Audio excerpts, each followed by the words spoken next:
இந்த ராமாயணத்தை இயற்றியவர் வால்மீகி.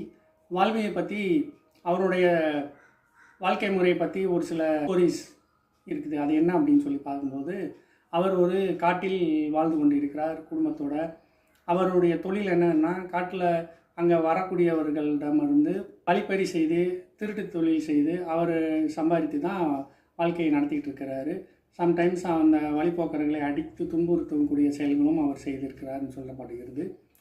அப்படி இருக்கிற காலகட்டத்தில் ஒரு சமயம் 4-5 முனிவர்கள் அந்த காட்டுப்பகுதியில் வரும்போது அவரிடம் சென்று பொருட்களை அபகரிக்க முயற்சி செய்யும் பொழுது அங்கே இருக்கிற முனிவர் ஒருத்தர் சொல்கிறாரு, நீ செய்யக்கூடிய இந்த பாவங்கள் உனக்கு மட்டும்தான் வந்து சேரும், உன் குடும்பத்துக்கு வராது அப்படின்னு சொல்கிறாரு.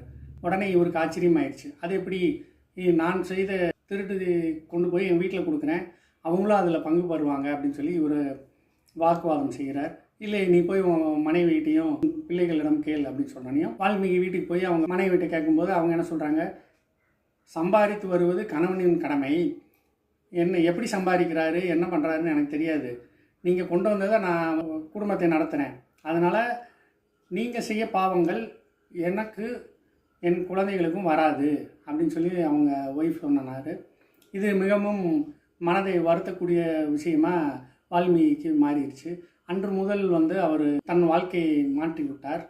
அந்த ரிஷியிடம் திருப்பி போய் என்னங்க பண்ணுறது, இதுக்கு பிராயச்சித்தம் என்ன பண்ணலான்னு கேட்கும்போது, ராமநாமத்தை டெய்லி பிராணாயாமம் செஞ்சு உனக்கு மோட்சம் கிடைக்கும்னு சொன்னோனையும் இவர் பல வருடங்கள் தவம் செய்து வால்மீகி முனிவராக மாறுகிறார். அதன் பிறகு இந்த ராமாயணத்தை இயற்றியதாக கதை உண்டது. மேலும் இதை பற்றி பார்ப்போம்.